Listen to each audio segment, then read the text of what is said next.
Yes, good evening, all of you. Can you see the screen? Good evening, sir. Yes, Good evening, sir. Yes, very good evening. Very good evening, all.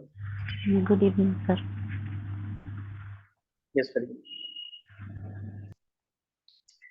देखिए हम लोग जो poetry कर रहे थे, तो poetry में हम लोगों ने 4 अब तक जो है उसके पार्ट्स खत्म कर दिए हैं। ठीक है, अभी जो है हम लोग नेक्स्ट की तरफ बढ़ रहे हैं, जो कि आपके सामने स्क्रीन में दिख रहा है, लिरिक। तो मैं दोबारा थोड़ा सा रिव्यू करता हूँ क्या था कि हम लोगों ने पहले पढ़ा कि पोएट्री के बारे में, पोएट्री के जो मेजर फॉर्म्स ऑफ पोएट्री है। तो हमने एपिक खत्म किया, देन द मॉक एपिक हुआ, फिर द सोनेट हुआ, फिर दी ओड किया हमने कल। आज हम लिरिक कर रहे हैं, नंबर 5 लिरिक। अब देखिए, ये आपके जो है लिरिक, जैसे एक नॉर्मल बोलचाल की भाषा में आप लोग बोल देते हैं कि यार इस गाने के लिरिक्स दे देना मुझे जरा, मुझे इस गाने के लिरिक्स चाहिए। ठीक है, तो जो लिरिक्स आप बोलते हैं वो है क्या? गाना ही तो है, सॉन्ग ना। भाई रिटन फॉर्म में है तो वो आपके लिए सॉन्ग हुआ, जो लिरिक्स आप कह रहे हो, राइट। तो जो जिस लिरिक की बात कर रहे हो, जिस लिरिक्स की बात कर रहे हो आप, वो यही है। या आप कभी जैसे कोई मूवी देखते हैं, तो मूवी के से पहले देखना, काफी सारे डायरेक्टर, प्रोड्यूसर उसमें, को डायरेक्टर, कई सारे को प्रोड्यूसर आते हैं, एक्टर एक्ट्रेसेस, ऐसे एक वहां पे बना आता है लिरिसिस्ट करके। लिरिसिस्ट करके, लिरिसिस्ट कौन होता है? जो उसको लिखता है। अब देखिए यहाँ पे मैंने सबसे पहले लिरिक को शुरू करने से पहले यहाँ पे ये सारे वर्ड यहाँ दे रखे हैं। जैसे द लिरिक है, लिरिक क्या है? अ कंपोजिशन फॉर सिंगिंग, मतलब ऐसी पोइट्री होगी, पोम होगी जिसको आप गा सकते हो ना, गा सकते हो। उसमें जो राइमिंग वर्ड्स, राइमिंग स्कीम उस दिन हम लोगों ने पढ़ा था, तो वो सारे मिल जाएंगे, rhyming words, rhyming schemes. You will find there figure of speeches, right, specially you can find there alliteration, right, alliteration you can find here. So that is known as lyric, a composition for singing, simple you can say, singing. अब lyric word से क्या बना है? देखो, उसी lyric word से बना है आपका लिरिसिस्ट बना है। व्हाट द दरवाजा स्पेलिंग बंद दे हैव गिवन? हाँ, दरवाजा बंद sorry, mute your mic ma'am. Lyricist, LYRICST। देखिए, इसी लिरिक्स से उन्होंने लिरिसिस्ट बनाया है, LYRICIST, लिरिक्स से lyricist. A person who write lyrics, जो गीतों को लिखता है, गीत का, simple, right. The lyric we have discussed means that is a song, you can say type of song. And lyricist, a person who writes lyrics, जो गीतों को लिखता है। अब ये तो चलो ठीक है सर, हमने सुना भी है, लिरिक्स हम बोलते भी हैं, लिरिसिस्ट भी सुना हुआ है, जब वहां पे आता है तो वहां पे लिरिसिस्ट वर्ड भी यूज करते हैं। लेकिन आपने जो थर्ड लिखा है ये लायर करके, ये क्या है? एक्चुअल में ये क्या है? वीणा सुना होगा आप लोगों ने, स्ट्रिंग्ड म्यूजिकल इंस्ट्रूमेंट। लेकिन देखो, वीणा जो हमारे माँ सरस्वती के हाथ में वीणा होता है, ऐसे वाला वीणा नहीं था, वो थोड़ा दूसरे टाइप का था। ठीक है, अब वीणा लिखा है तो वीणा मत समझ लीजिएगा कि जो हमारे यहाँ पे लायर होता है वो उस टाइप का नहीं, वहां थोड़ा अलग होता था। तो एक्चुअल में क्या होता था, जो गाना गाते थे, कभी आप लोगों ने ना यदि देखा हो पुराने मूवीज में, कोई सैड सॉन्ग होता था तो देखना एक मॉन्ग टाइप का हाथ में लेकर गाते थे। ठीक है, तो उस टाइप का होता था। यदि किसी ने बाउल गान सुना हो, ये वेस्ट बंगाल में चलता है, बाउल गान बोलते हैं, तो उस टाइप का एक था उनके हाथों में, उसको भी वीणा बोलते थे। तो वो स्ट्रिंग होता था, एक हाथ से बजाते थे, गाना गाते थे, तो स्ट्रिंग म्यूजिकल इंस्ट्रूमेंट होता है लायर। अब ये क्यों बता रहा हूँ मैं, एक्चुअल में आगे आएगा, इसलिए मैं पहले से क्लियर कर दे रहा हूँ। ये लायर का मतलब होता है वीणा टाइप का मान। अब यहाँ पे क्या है, इस लायर से लिरिस्ट वर्ड बना है। अब देखो यहाँ कंफ्यूज मत होना, what is the difference between lyricist and lyrist?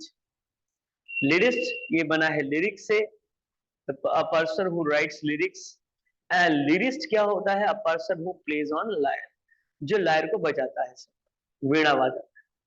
is it clear? So 4 words we are having here, you can see what is the difference between these all the words: lyric and lyricist, lyre and lyrist। ये आप ध्यान रखिएगा इसको। अब मैंने पहले क्यों बताया, आप खुद देखोगे, अभी आएगा ये। तो एक्चुअली लिरिक जो है ये गाना गाने वाले जो पोइट्री होती थी, पहले मैंने क्या कहा था, सिर्फ पढ़ने के लिए लिखा जाता था, लोग एंजॉय करते थे पढ़कर। लेकिन धीरे धीरे आपने कहा कि यार मजा नहीं आता, इसको जो है क्या होना चाहिए, गाना चाहिए। तो जैसे देखा होगा ना पहले पोइट्री में, पुराने सॉन्ग्स ले लो आप, पुराने सॉन्ग्स वो भी आपके क्या है, वो लिरिक ही है, आपके लिरिक्स है, कितने मीनिंगफुल होते थे ना। तो एक तरह की पोइट्री तो होती थी वो ना, बस पोइट्री को क्या किया उन्होंने, थोड़ा सा एलिट्रेशन डाल दिया, फिर स्पीच बहुत ज्यादा डाल दिया उसमें, राइट। उसके बाद राइमिंग वर्ड राइम स्कीम बना दिया, उसके बाद उसको एक म्यूजिक डाल के उसको गाना बना, ठीक है ये ले। तो इस लिरिक को गाना गाने के लिए बनाया गया था। तो क्या देखिए इसमें, the lyric is a short musical composition. सबसे पहला देखो, शॉर्ट म्यूजिकल कंपोजिशन, इसको मैं थोड़ा हाईलाइट कर देता हूँ, ये आपके एग्जाम्स में पूछा गया है। Short musical instrument, short musical composition, क्या लिरिक, कहाँ का की ओरिजिन है ये भी ग्रीक ओरिजिन है। देखो ग्रीक, मैंने आपको बताया था पहले भी, बहुत सारे आपको मिलेंगे इसमें, ग्रीक लैटिन वर्ड्स ग्रीक के मिलेंगे इसमें, क्योंकि ग्रीक वालों को बहुत ज्यादा इंटेलिजेंट माना जाता था। मुझे याद है जब सबसे पहले मैं किसी ग्रीक पर्सन से मिला, नैनीताल में मिला था मैं उनसे, तो मैंने थोड़ा, हम लोग उस समय स्कूल कॉलेज में पढ़ते तो बड़े एक्साइटेड होते थे, कोई ऐसे कोई फॉरेनर मिल जाए मुझसे बात करे।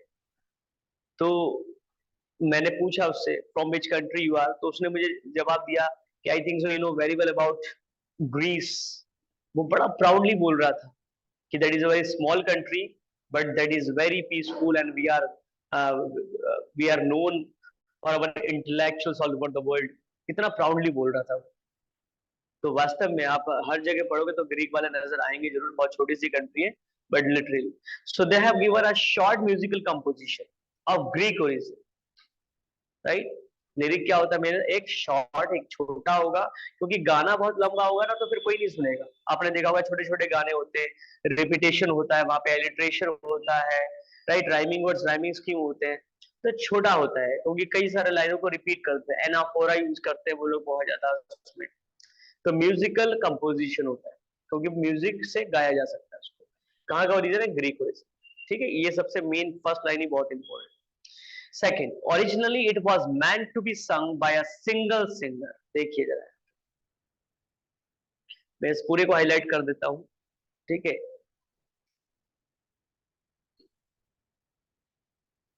हाँ, meant to be sung by a single singer to the to the accompaniment of a lyre। अब क्या होता था, हाँ, एक जो है सिंगल, एक जो है सिंगर गाता था उसको।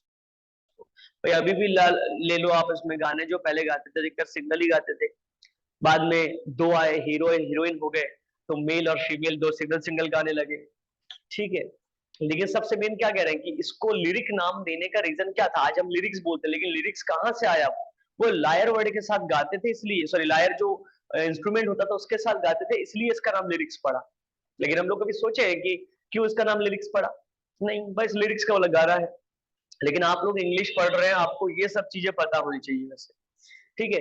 तो originally it was meant to be sung, ये क्यों बनाया गया था, ये बनाया गया था कि एक सिंगल सिंगर उसको गा सके, किसके साथ, लायर के साथ, उसी लायर के साथ जो अभी मैंने आपको बताया था, वीणा के साथ, राइट।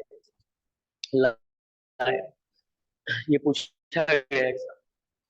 आगे देखिए, आगे है, the word lyric comes from the Latin, right. Latin word क्या है, लिरिकस, लिरिकस। भाई लायर के कारण तो पढ़ा, लेकिन लायर से बनाया लिरिक। लिरिक कौन सा वर्ड हुआ, तो लिरिक हुआ लैटिन वर्ड जो लिरिकस से आया है। अब उसका मीनिंग भी पूछ लेते हैं। जैसे सोनेट का सोनेटो था, वहां स्मॉल सॉन्ग कह सकते हो, शॉर्ट सॉन्ग कह सकते हो। यहाँ पे क्या है, और ऑफ और for the lyre pertaining to the lyre, इसी सिर्फ लायर की वजह से बना था कि जो लायर का है या लायर के लिए है या लायर से संबंधित है। लायर का मतलब वही वीणा, राइट, ये वीणा का है, वीणा के लिए है, और वीणा से संबंधित, पर्टेनिंग का मतलब यहाँ पे संबंधित से रिलेटेड है। Which is a musical instrument, जो क्या था, एक म्यूजिकल इंस्ट्रूमेंट। पूछा गया काफी बार कि लायर जो है है क्या है, what is the meaning of lyre here. Lyre means musical instrument. String होते थे, जैसे हमारे वीणा में होता था ना, ऐसे उसमें स्ट्रिंग होते थे। ठीक है, I hope you are getting all of you. Number 4. The term is now used for any fairly short, non-narrative poem presenting a single speaker who expresses a state of mind or process of thought and feeling. बस मैं आपको कह सकता हूँ, इसको आप easy करने का पता है क्या है, आप हमारे बॉलीवुड के सॉन्ग्स को माइंड में रखो ना, बॉलीवुड के सॉन्ग को माइंड में रखो।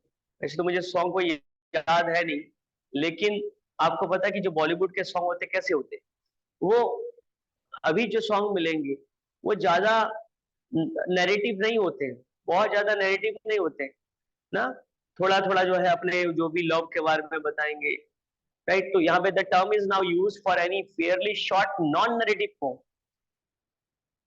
राइट, कि ज्यादा नैरेटिव नहीं होना चाहिए। नैरेटिव का मतलब बहुत ज्यादा एक्सप्लेनेशन नहीं होना चाहिए वहां पे बस मेन मेन बातें होनी चाहिए। और क्या करता है वो, एक सिंगल स्पीकर बोलता है इसको, सिंगल स्पीकर, जो सिंगल सिंगर गाता है वो गाता है। और क्या करता है वो, अ स्टेट ऑफ माइंड, मान लो वो किसी के प्यार में पागल है, ठीक है, तो वो वहां पे रोएगा देवदास बन के, ठीक है, राइट। प्रोसेस ऑफ थॉट, और क्या होता है, या कोई सोच दिखाएगा ना, कोई फीलिंग को शो करेगा, ठीक है, कोई फीलिंग को शो करेगा, कुछ भी इस तरह का हो सकता है। आप खुद सोचकर देखिए बॉलीवुड के गाने में होता क्या हमारे, तो मैं कह रहा हूँ लिरिक का मतलब सीरीज बॉलीवुड के गाने क्या क्या होते हैं वो आप माइंड में रख लीजिए। यही तो होता है कि भाई उसकी फीलिंग जो होगी एक लड़की के लिए, एक माँ के लिए, ठीक है, कोई भी गाना है, ऐसा नहीं कि गाना सिर्फ लव के लिए होते हैं, माँ के लव के लिए भी होता है, उसमें वो फीलिंग को दिखाता है, उसके थॉट प्रोसेस को दिखाता है, उसकी स्टेट ऑफ माइंड क्या चल रहा है वो दिखाता है, सिंगल स्पीकर उसको गाता है, बहुत ज्यादा नैरेटिव नहीं होता, वो बहुत ज्यादा क्योंकि शॉर्ट होता है। ठीक है, आगे देखिए, आगे क्या है, accordingly a lyric must have 3 basic characters, ये पूछा गया कितने बेसिक कैरेक्टर्स होते हैं लिरिक में, 3 होते हैं, 3 बेसिक कैरेक्टरिस्टिक्स होते हैं एक लिरिक में, एक गाने में। गाने क्या होता है, गाना शॉर्ट होता है, मैंने कहा आप बॉलीवुड से याद कर लो, तो भाई आपको पता है एक गाना कैसा होगा, एक गाना शॉर्ट होगा, शॉर्ट फॉर्म होगा, और क्या होगा उसमें एक म्यूजिकल क्वालिटी होगी, इसके बारे में हम डिटेल में आगे पढ़ेंगे। एक म्यूजिकल क्वालिटी होगी, क्यों, क्योंकि इसको हम गा सकते हैं। और क्या होगा, एक सिंगल इमोशन, सिंगल इमोशन का मतलब यदि वो सैड सॉन्ग है तो मैं अपने जो है सैडनेस को दिखाऊंगा वहां, राइट, कि देवदास पारो के लिए गा रहा है तो देवदास अपने जो है अनहैप्पीनेस को दिखाएगा, ठीक है, सिंगल इमोशन को। यदि कोई माँ के लिए गाना गा रहा है तो माँ के लिए वो गाएगा, सिंगल इमोशन को दिखाएगा वो।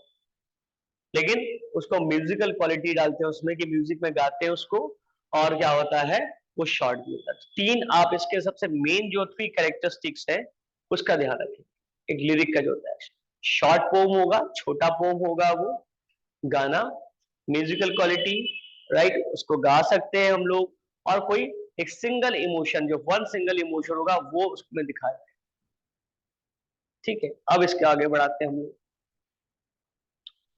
अब देखिए इसमें कैरेक्टरिस्टिक्स ऑफ अ लिरिक, उसी चीज को हम थोड़ा सा यहाँ पे डिटेल में ले लें। जैसे शॉर्ट पोम की बात करते हैं, छोटा होता है ना, छोटा होता है सबसे शॉर्ट पोम।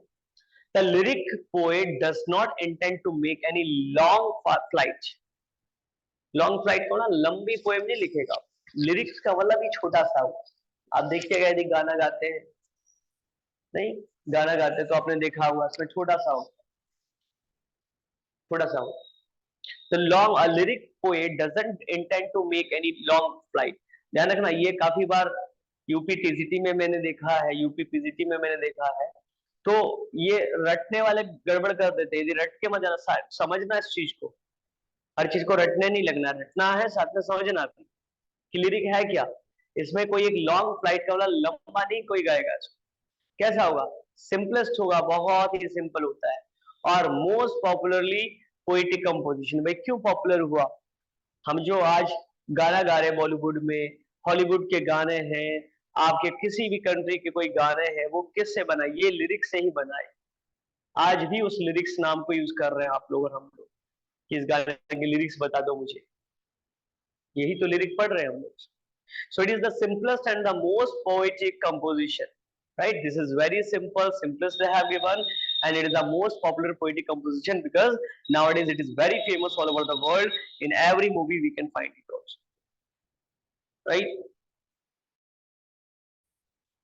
अभी बताया था it is non dramatic और non, अभी कोई ड्रामा थोड़ी ना होता है इसमें, बताओ पता है क्या? बताइए बस।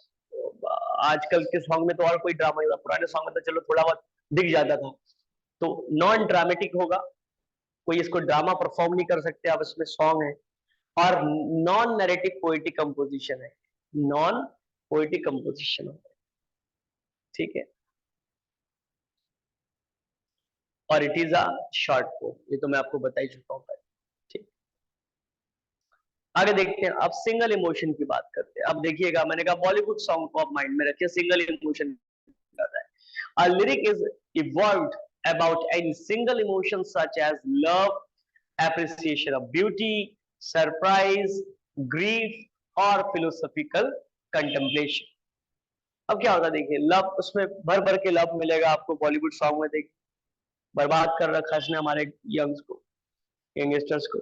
एप्रिसिएशन ऑफ ब्यूटी, चलो यदि किसी की ट्रू ब्यूटी है तो भाई फिल्मों में कहाँ ट्रू ब्यूटी दिखाते हैं आपको, फिजिकल ब्यूटी की बात होती है ना। हम लोग पढ़ते थे पोइट्री, ट्रू ब्यूटी, राइट, बड़ा मजा आता था। ट्रू ब्यूटी और फिजिकल ब्यूटी की बात होती थी वहां पे, व्हाट इज द डिफरेंस।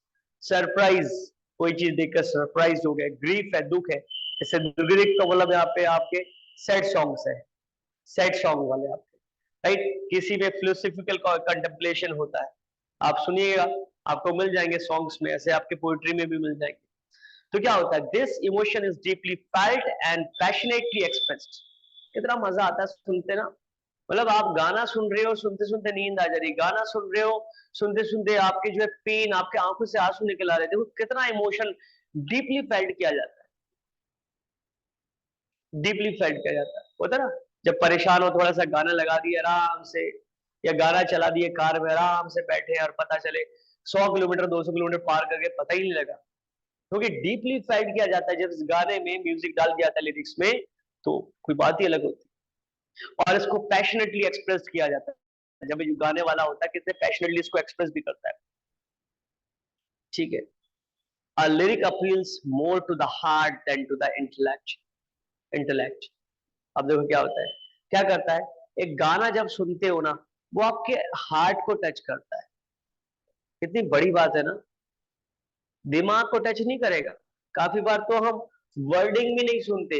मैं तो सचमुच, मैं जब गाने सुनता था मुझे याद है, तो वर्ड मुझे याद ही ना थे, सेंटेंस वर्ड्स क्या बोल रहा है लिरिक्स में, लेकिन वो हार्ट को टच कर मजा आ रहा सॉन्ग को सुनने में। बस नहीं समझ रहे, पंजाबी सॉन्ग है मान लो कोई, सुन रहे नहीं समझ में आ रहा भाई, लेकिन भाई सुन रहे हैं, राइट। अभी कोई श्रीलंकन एक लड़की थी, गाना गा रही थी, किसको समझ में आया गाना? नहीं समझे कोई भी, लेकिन उसने हार्ट को टच कर लिए लोगों, है ना, लिरिक है।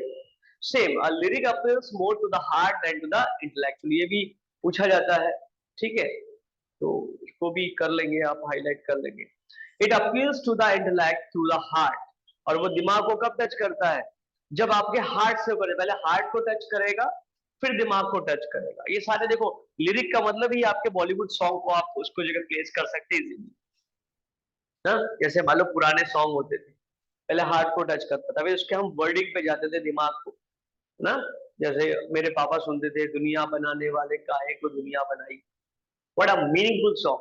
तो वही सारी चीज है कि पहले आपके हार्ट को टच करेगा, फिर आपके इंटेलेक्ट को जो है टच करेगा, अपील करेगा। The poet conveys his impression और emotion swiftly, मेमोरेबली and Musically.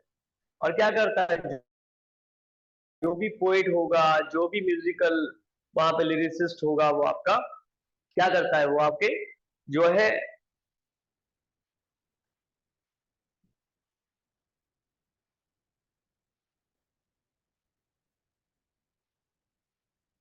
yes, can you see the screen? Yes, sir. हाँ, तो देखिए इसमें क्या होता है, the poet conveys his impression और इमोशन स्विफ्टली, बहुत तेजी से आपके इमोशन को जो है वो कन्वे करता है इस चीज को, मेमोरेबली और म्यूजिकली, वो हमेशा तक याद रहता है। आप देखिएगा कोई सॉन्ग आपने बचपन में सुना था और वो आपको आज भी याद है। मेरे पापा बहुत पहले सुनते थे वो ओल्ड सॉन्ग्स, तो जो बचपन में पापा सुनते थे हमें पास में बैठाते, तो मुझे आज भी याद है पापा इतने सुनते थे, मम्मी हमारी सुनती थी, राइट? क्यों? क्योंकि उसने जो है स्विफ्टली और मेमोरेबली और म्यूजिकली हमारे जो है हमारे हार्ट को टच किया। आगे देखिए म्यूजिकल क्वालिटी, तो म्यूजिकल क्वालिटी डालने के लिए क्या करते हैं, सॉन्ग देखिएगा आप भी कभी लिखोगे ना, तो म्यूजिकल क्वालिटी डालने के लिए उसमें एलिट्रेशन, रेपिटेशन, जो फिगर ऑफ स्पीच हम लोगों ने पढ़ा था, पोएटिक डिवाइसेस, वो जरूर डालते हैं। तो उसके लिए आपको वर्डिंग भी वैसे डालने पड़ेंगे। तो क्या होता है, सारा खेल किसका होता है, वर्ड्स, एक्सेंट्स, साउंड्स, इस तरीके से अरेंज किया जाता है लिरिक में कि आराम से कि उसमें म्यूजिक डाला जाए without the help of any external aid. The Elizabethans were past masters in producing highly melodious music. Right? ये एलिजाबेथन नाम जरूर याद रखिएगा, क्वीन एलिजाबेथ। जब मैं हिस्ट्री ऑफ लिटरेचर पढ़ाऊंगा तो मैं बताऊंगा आपको वहां पे बहुत सारी चीजों के बारे में। विक्टोरिया है, क्वीन विक्टोरिया है आपके, फिर ये एलिजाबेथन है, तो इनके बारे में ध्यान रखिएगा, नेम याद रखना है एलिजाबेथ। तो एलिजाबेथ क्वीन थी बात इंग्लैंड की। So the Elizabethans were past masters in producing highly melodious music, right? उस समय बहुत highly melodious music वाला, बहुत ज्यादा गाने वाले जो है म्यूजिक प्रोड्यूस किए जाते थे। By the arrangement of the words in each line of the poem, खासकर जितने भी पोम लिखे जाते थे गाने के लिखे जाते थे। अब कैसे करते थे? By the artistic arrangement of the vowels, consonants, use of alliteration and other musical figure of the speeches, right? अब देखिए कोई भी गाना है, देखना रेपिटेशन तो होगा ही होगा, ला ला ला करके गाने को खींच लेते हैं, एनोफोरा यूज करते हैं वो, राइट? रेपिटेशन यूज करते हैं, एलिट्रेशन यूज करते हैं, राइट? तो ये सब मिल ही जाएगा आपको, फिगर ऑफ स्पीच के बिना आप लिरिक लिख ही नहीं सकते।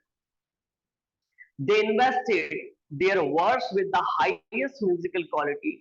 The Elizabethan lyrics are the matchless for their word music और वर्बल मेलोडी, बिल्कुल, राइट? तो एलिजाबेथन पीरियड को ध्यान रखेंगे, बहुत ज्यादा फेमस थे उस समय लिरिक्स के लिए, सबसे ज्यादा, क्योंकि उस समय भाई दरबार में गाने के लिए बोलते थे, तो वही अधिकतर पोएट राजा रानियों को खुश करने के लिए लिरिक्स ही लिखते थे, राइट? अकॉर्डिंग टू सिनेरियो जो है वो काम करते थे कि जैसे डिमांड है। जैसे आजकल देखो, आजकल बकवास गाने आते हैं, क्यों? क्योंकि बकवास गानों की डिमांड है हमारे पास, हम लोग डिमांड करते हैं कि भाई ऐसे बकवास गाने आने चाहिए, ठीक है? बकवास गाने बन रहे हैं ना। आगे देखिए, three parts of a lyric, three parts of lyric, ये ध्यान रखना क्या होता है। पार्ट, पहला पार्ट होगा इट स्टार्ट्स विद इमेजिनेशन। तो इमेजिनेशन होता है नहीं होता, बताइए? कल्पनाओं पे है बस खाली ना, कल्पनाओं पे। जैसे बॉलीवुड में हमारे सॉन्ग्स देख लो आप, इसमें ना लड़की एक लड़के के बारे में सोच रही है, प्यार है, ये सारी चीजें। So what is that, all the stupid thing they are showing there only imagination. कितने झूठ होते हैं वहां पे। तो starts with imagination, development of thoughts, development of thoughts, और वहां पे धीरे धीरे उसके जो थॉट है उसका वो डेवलपमेंट वो करता है, ठीक है? End of lyric. लेकिन मैं देखिए, ये मैं बॉलीवुड सॉन्ग के बारे में बता रहा हूँ, लिरिक में जो पुराने लिरिक उसमें नहीं है, उसमें तो बहुत बढ़िया सोच मिलेगी आपको, राइट? लेकिन मैंने जो जितने भी मैंने लिरिक्स पढ़े, सोनेट पढ़े, तो मैंने एक चीज जरूर पाया, पता है? कि जितने भी ये ब्रिटिश राइटर्स हैं, यूरोपियन राइटर्स हैं, अमेरिकन राइटर्स हैं, पोइट है, कहीं ना कहीं टच मिलेगा हमारा जो इंडियन स्क्रिप्चर्स है ना, वो जरूर उसमें जरूर मिलता है इंडियन स्क्रिप्चर्स के। क्योंकि देखो 500 साल पहले ये सब लिखे गए, 500 साल, 1000 साल में आपको पढ़ाऊंगा, बहुत हो गया तो 1000-1500 साल, जो इंग्लिश की एक हिस्ट्री में बताऊंगा, उससे ज्यादा तो नहीं है ना 1000-1500 साल। और हमारे स्क्रिप्चर्स लिखे गए 5000 साल हो गए, सोचो। तो उसका टच मिलता है आपको उसमें, ये ध्यान रखिएगा आपको, क्योंकि कई सारे क्वेश्चंस बने हुए हैं, तो आपको इजीली याद हो जाएगा जब आप ध्यान रखोगे कि हमारे इंडियन स्क्रिप्चर से लिए गए। तो उसमें क्या है कि first of all it starts with imagination, second development of thoughts and end of lyric, और उसके बाद में एंड हो जाता है। तीन पार्ट है, राइट? इमेजिनेशन, फिर डेवलपमेंट ऑफ थॉट्स, फिर एंड हो जाता है। अब कह रहे काइंड ऑफ लिरिक की बात करते हैं, काइंड ऑफ लिरिक की बात। तो एक होगा पर्सनल लिरिक और एक होगा इम्पर्सनल लिरिक। पर्सनल क्या होता है? Poet shows his own feelings and emotions through lyric. वो अपने इमोशंस को दिखाता है कि मेरे क्या इमोशंस और फीलिंग्स है, मेरे माँ के लिए, मेरे फादर के लिए, मेरे मदरलैंड के लिए, इस नेचर के लिए मेरे क्या थॉट्स है, मेरे क्या emotions. So poet shows his own feelings and emotions through lyric. Next impersonal, जो पर्सनल ना हो। It is written for social occasion like festival. जैसे अभी होते हैं ना फेस्टिवल में गाना गाने के लिए होता है, फेस्टिवल्स के गाने कुछ होते हैं, वहां मैं अपने पर्सनल कुछ नहीं डाल रहा, उस फेस्टिवल से रिलेटेड चीजें डाल रहा हूँ। क्या होता है फेस्टिवल की चीजें होती है इसमें। अभी जैसे दशहरा आ रहा है तो दशहरे के गाने बन जाएंगे ना। अभी जैसे दुर्गा पूजा है उसके गाने बन जाएंगे। अभी इसका दिवाली है, दीपावली के गाने बन जाएंगे, लॉर्ड रामा के गाने बन जाएंगे। फिर मैरिज के गाने जो लिखे जाते हैं वो कोई पर्सनल नहीं है वो ना। जैसे देखा ना गाँव में मैरिज के गाने गाते हैं जो ओल्ड लेडीज गाना गाती है, तो क्या है इम्पर्सनल लिरिक फेस्टिवल। और ये देखो ये सब पूछा गया है, ये बहुत बहुत ज्यादा इनविटवीन और कॉम्प्लिकेटेड क्वेश्चंस बनाकर पूछते हैं, आप नहीं समझोगे तो ठीक है ध्यान रखिएगा, क्योंकि आपको एक एग्जाम एलटी फेस नहीं करना है, आपको केवीएस भी फेस करना है, यूपी का भी दे सकते हैं आप लोग, फिर इधर जो है आपका एनवीएस का दे सकते हैं। ठीक है, हालांकि एनवीएस में अब इतने थोड़ा सा कम कर दिए सब पूछना, पीसीटी में थोड़ा पूछ लेते हैं, लेकिन अधिकतर अभी एनसीईआरटी बुक से पूछ रहे हैं क्वेश्चन। ठीक है, लेकिन वहां पर भी काम आएगा। आगे देखिए, आगे है ओल्ड टाइप्स ऑफ लिरिक्स। अब ओल्ड टाइप्स क्या थे? एक कोरिक लिरिक था और एक मेलोडिक लिरिक था ये। तो ये क्या है? कोरिक लिरिक क्या है यहाँ पे? It is sung by chorus, right. Group of singers होते हैं ना, कोरस में जो एक ग्रुप होता है कि एक जो लीड सिंगर होगा वो उसको गाएगा, मेन सिंगर, और उसके पीछे रिपीट करेंगे पीछे पीछे ग्रुप वाले। तो it is sung by chorus. जो लिरिक होता था ये कोरस के द्वारा गाया जाता था, ग्रुप सिंगर्स के द्वारा। फिर दूसरा होता है melodic lyric, it is sung by individual. जैसे अभी बताया ना कि एक सिंगल आदमी गाता था उसको, राइट, सिंगर इमोशंस के लिए इमोशंस को लेकर गाता था, तो वो मेलोडिक लिरिक हुआ। लेकिन जिसमें कोरस लोग गाते हैं, ग्रुप ऑफ सिंगर्स गाते हैं, उसमें कोरिक लिरिक हो जाएगा। अब इसके फिर पॉइंट्स के बारे में भी डिस्कस करते हैं। अब है the earliest lyrics were written by the Greek. तो अभी बता दिया था, क्योंकि भाई ग्रीक ओरिजिन है तो शुरू के जो लिरिक्स कौन लोग लिखेंगे? ग्रीक के लोग ही लिखेंगे। Lyric was introduce into England by the Thomas white. अब देखिए, जब मैं हालांकि थोड़ा बताते हुए चलता हूँ कि जैसे जो इंग्लिश की बात करें, right now we are talking about English and this English has been started, you know very well about it, from England, right? I last time I told you whatever the English we are using, formal English or written English, right? So that is British English actually. But right, but many years ago, right? Many years ago, the people they used to hate the people who were using this language, especially English language. Think about it. Now the present scenario is entirely different. क्या हो गया अभी?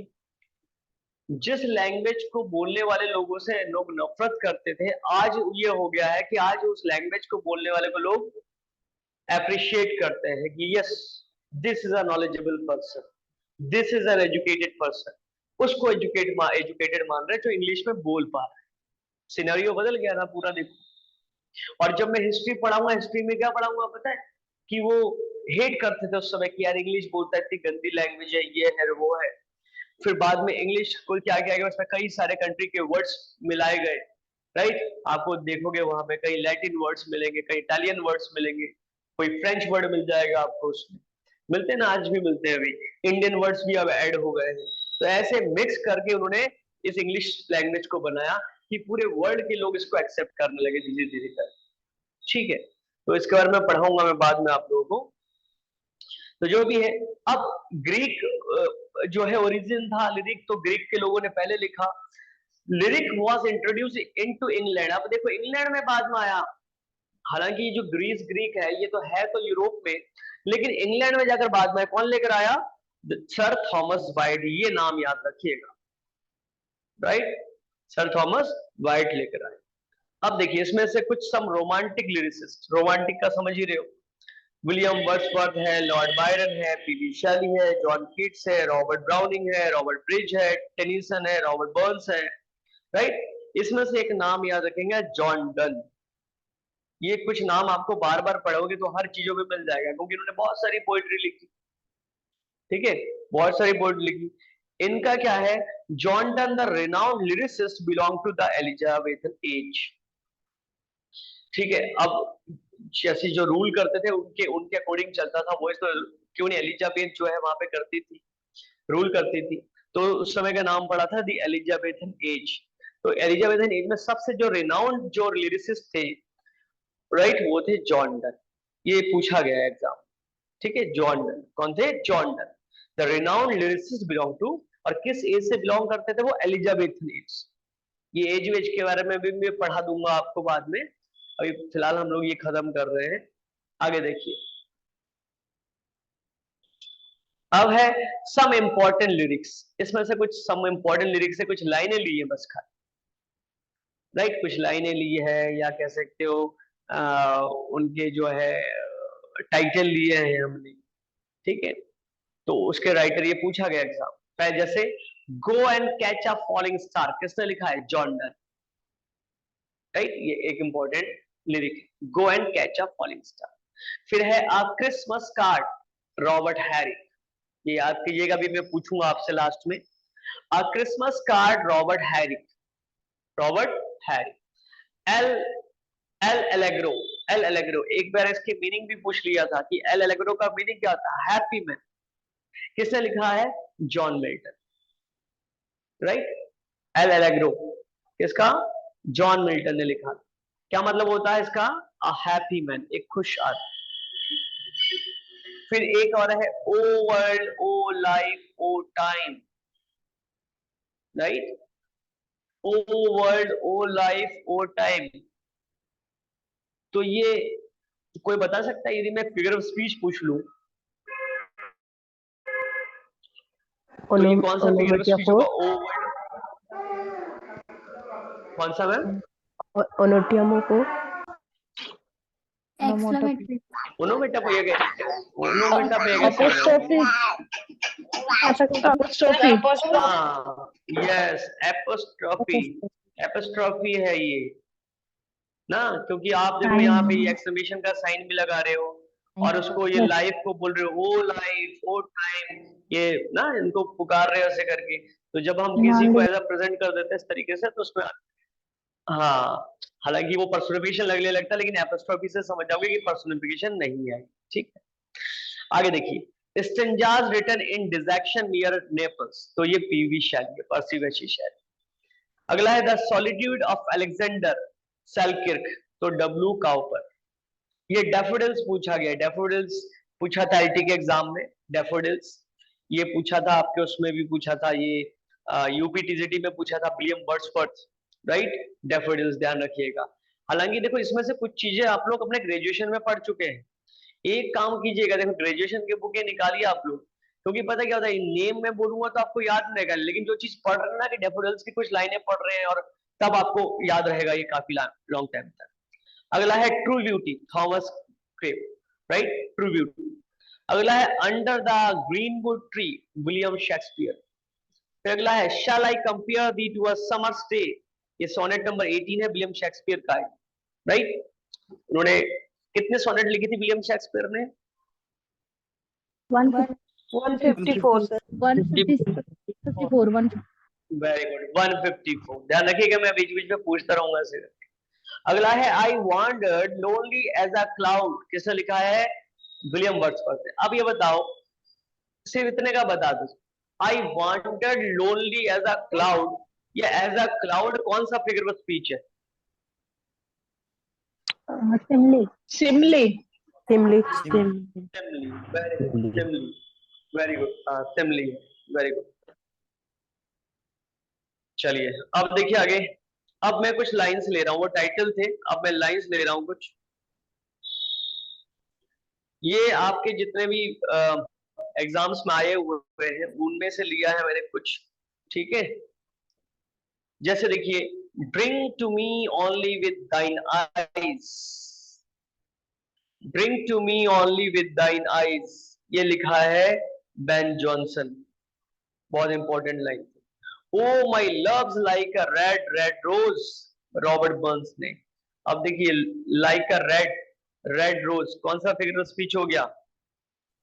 Simli simile sir simile simile, right. Like so as था comparison के लिए, simile था ये। Smiling they live and call life pleasure, to me that cup has been dealt in another measure, ये लिखा है पीवी शैली ने। ये देखो ये पूछा गया है कि कहां से लिखा गया है, तो stanzas written in dejection near Naples, ठीक है। अगला है ओ वर्ल्ड है on whose last steps I climb, PV Shelley ने, राइट, पीवी शैली ने। आगे देखिए, the soul of the age, the applause, delight, the wonder of the stage. तो इसमें से पूछा गया, ये सब याद करने वाली चीजें हैं, याद करोगे या आप लोग पूरे डिटेल में भी पढ़ोगे उसको तो उसे याद रहेगा। जैसे मान लीजिए ये किस तरह से है, जैसे बॉलीवुड सॉन्ग के कुछ लाइनें बोल दी और कह दिया भैया कौन से जो है सिंगर ने गाया है, कौन से गाने से है ये कौन से मूवी का गाना है, ये ऐसे वाला ही है। लेकिन हम लोग ये ज्यादा पढ़ते नहीं है, इसलिए सुनते नहीं, इसलिए हमें याद नहीं होता है, ठीक है। अब देखिए, अब इसी में से पहले आप स्क्रीनशॉट ले लीजिए, ठीक है। आप चाहो तो देखकर भी बता सकते हो, अभी तो याद नहीं होगा। एक बार स्क्रीनशॉट ले लीजिए, एक नजर मार लीजिए आप लोग, अभी मैं पूछने वाला हूं आप लोगों से।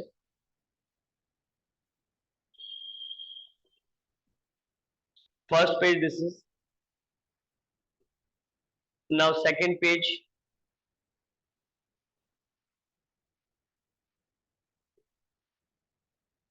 Now third page,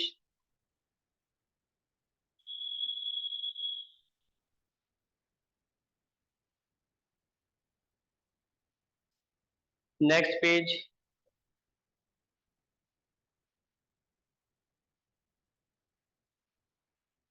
next page,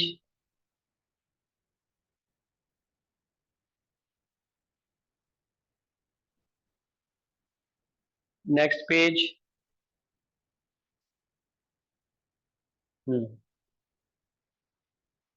ठीक है। अब देखिए, अब मैं कुछ क्वेश्चंस पूछने वाला हूं आप लोगों से।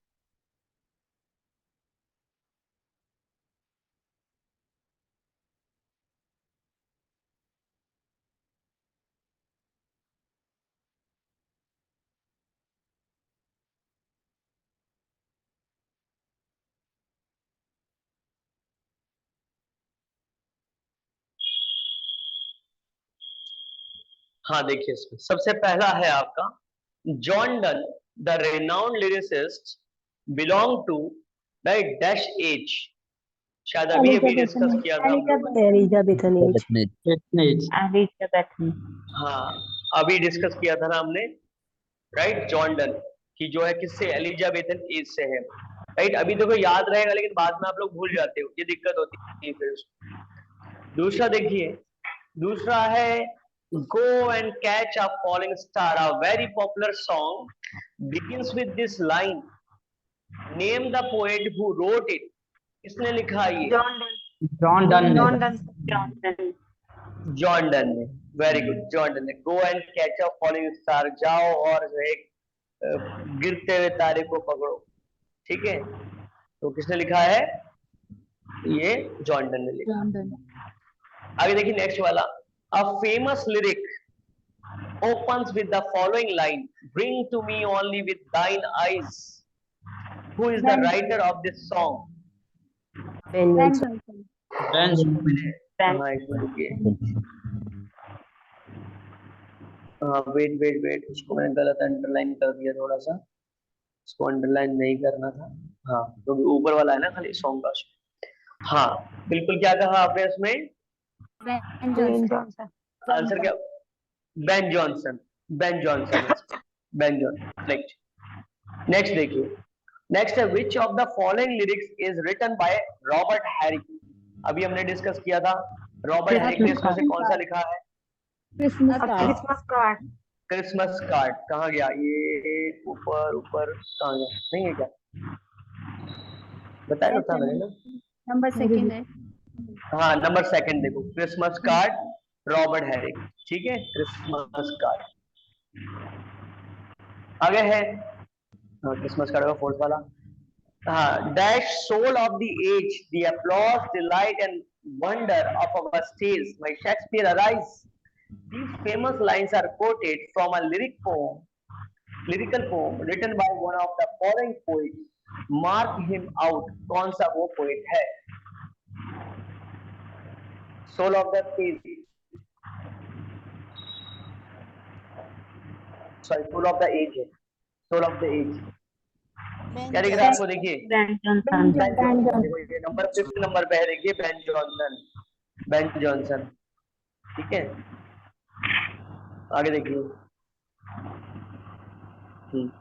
ओ my love's like a red red rose, ये वाली लाइन में से याद कर लीजिए, क्योंकि काफी बार उसमें सिंपली में पूछ लिया गया था एग्जाम में।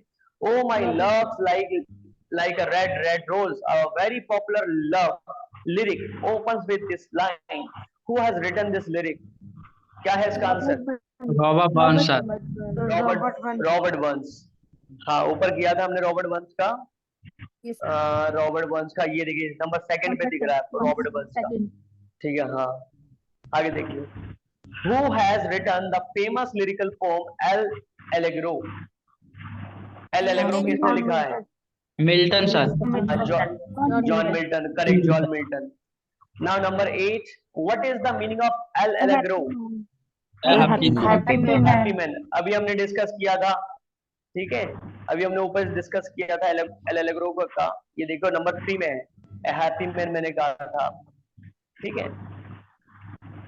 फिर नेक्स्ट है आपका यहाँ पे, smiling they live and call life pleasure, to me that cup has been dealt in another measure, for which of Shelley's poems have these lines been quoted? कौन से पोम में से लिया गया है?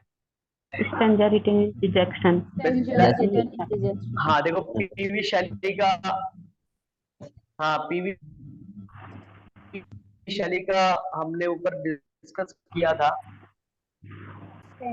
ये देखिए नंबर 3 में smiling the live and the call, ये है देखो पीवी शैली, और ब्रैकेट में लिखा है from stanza written in dejection near Naples से लिया गया, ठीक है। आगे देखिए लास्ट है आपका, O world O life O time, on whose last steps I climb, who P B Shelley has written these popular lines? P V Shelley, बिल्कुल पीवी शैली ने, क्लियर है। तो देखिए ये थोड़ा हमने डिस्कस किया ये लिरिक के बारे में, ठीक है। तो इसी को देखो, अब ज्यादा हम आपको नहीं दे रहे वर्क अभी फिलहाल, ठीक है, इतना हम एक्सपेक्ट कर सकते हैं। एक कैसे हो गया, छोटा हो गया लग रहा है, तो इतना कैसे हो गया,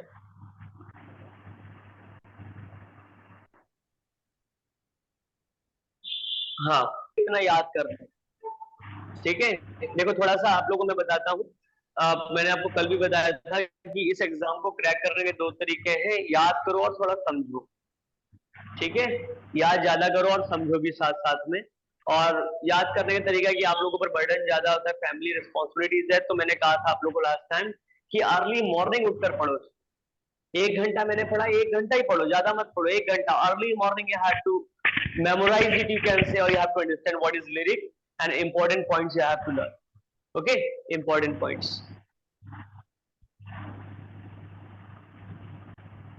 तो आज हम लोग क्लास यही ओवर करते हैं, ठीक है, और हम लोग कल नेक्स्ट टॉपिक पढ़ेंगे न, कल तो नहीं, खैर सैटरडे संडे जो है ऑफ होती है, आई think so you know very well about it, Saturday Sunday जो है ऑफ होती class.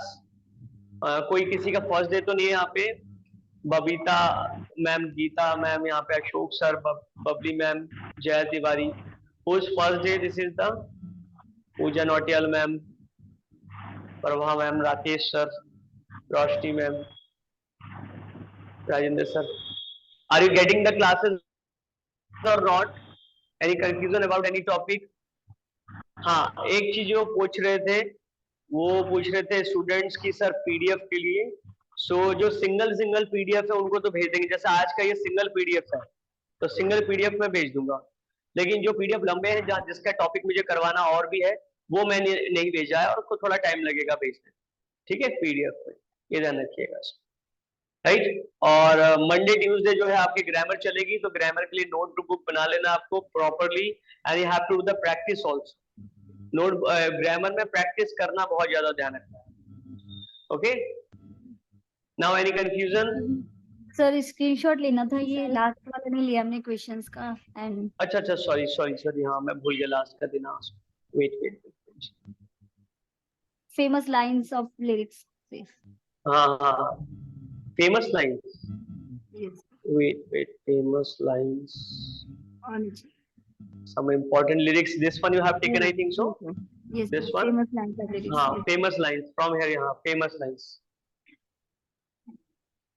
These question answers also you can take questions and options, and please make your notebook properly. हाँ, proper notebook you have to make. जो लोग देखिए offline आते हैं तो उनकी मैं नोटबुक भी मांग लूंगा कभी, ध्यान रखना सडनली, ठीक है। और जो नहीं दिखाएंगे उनके लिए फिर पनिशमेंट होगा, मुझे ब्लैक टी बनाकर पिलाना पड़ेगा फिर देखना, ठीक है। Next. Excuse me, sir. Yes ma'am. Actually, I want to ask about Sunday classes. There will be not any class on Sunday. Sunday we are going to start, I think so, most probably from this Sunday we are going to start, but that will be of your CDP class only, ma'am, for CDP. 2 hours. Okay, sir. CDP. Thank you. Most probably, I'm not sure about it. I have to discuss with director sir and MD sir. After that, I will tell you. On Saturday, we will be informed about it. So 2 years On on Saturday, Google, tomorrow means. 2 Okay, hours sir. on Because Google. Yes. last Sunday. 2 hours every Sunday. On Google Meet. 2 hours every Sunday. Sir, I'm On Zoom asking app only. Same link on- will be there. on Zoom. Because last Sunday I missed my class. On Zoom In only. my Yes. second class. So that's why I'm asking. It is your second But class. last So Sunday को don't worry psychology about की it. class If you हुई थी missed your, no. This will be your first. That's why I have to discuss with director sir and MD sir. After that, I will tell you. Tomorrow will be informed. Don't worry about it. You will be sent the message also. And I think so. Many students they are going to join this class. Sir was saying approx 50 students are there. 50, 60. Okay, so timely you have to join and timely we will start also. And don't worry, if you missed any class, you will be given the recorded classes also. Don't worry about it, right? So tomorrow we will inform you about it. Now, any confusion? No. But remember this thing. Remember this thing. CDP में जो होता है, मैं आपको बताऊं, आप लोगों ने सभी ने बीएड कर रखा है, सभी ने टैटी कर रखा है, सबको पता है। तो ध्यान रखना, सीडीपी का जो होता है ना, बहुत ही ब्रॉड पूछते हैं, ये ध्यान रखिएगा। तो यदि सीडीपी में मैं 2 घंटे पढ़ाता हूं आपको, तो आपको बहुत ज्यादा भी अपने से पढ़ना है, उसमें लर्निंग वाले डीपली। और ध्यान रखना, जो क्वेश्चंस पूछे जा रहे हैं वो पूछे जा रहे हैं जो बीएड में आपने 4 कंपलसरी पेपर्स थे, आपको यदि शायद याद हो तो, ठीक है, उस 4 कंपलसरी पेपर्स में से पूछे जाते हैं। मैनेजमेंट के क्वेश्चंस भी पूछ लेते हैं, आपके साइकोलॉजी के क्वेश्चंस भी पूछते हैं, ठीक है, कई सारे डेफिनेशंस भी पूछ लेते हैं, कुछ भी पूछ लेते हैं, ठीक है। और भाई एमसीक्यूज है तो थोड़ा डीपली पूछेंगे, डीपली पूछते हैं, ध्यान रखिएगा, राइट। तो वहां थोड़ा सा इधर उधर हो जाता है, ध्यान रखिएगा। तो थोड़ा सा आप लोगों को भी थोड़ा पढ़ना है, मेरे कहने का मतलब ये है। ऐसा नहीं कि 2 घंटे की क्लास ले ली और छुट्टी, ऐसा नहीं करना है। ऐसा तो इंग्लिश में भी नहीं करना है आपको, ऐसा तो इंग्लिश में भी नहीं करना है। इंग्लिश में भी आपको पढ़ना है जो चीजें दी जा रही है, लेकिन यहाँ से आ जाएगा 100% गारंटी। इंग्लिश में तो कोई दिक्कत नहीं, लेकिन मैं ऑनेस्टली आपको बताऊं, सीडीपी में कहीं से भी कुछ भी पूछ लेते हैं, लेकिन उसमें भी आपका जो है कि बहुत अच्छे जो है उसमें से मार्क्स आ जाएंगे यदि आपने मेरे नोट सारे पढ़ लिए तो, ठीक है। Okay, then on Monday we will meet now. Okay, thank you all of you. Nice meeting. Okay, thank you, sir. Thank you, sir. Good night all.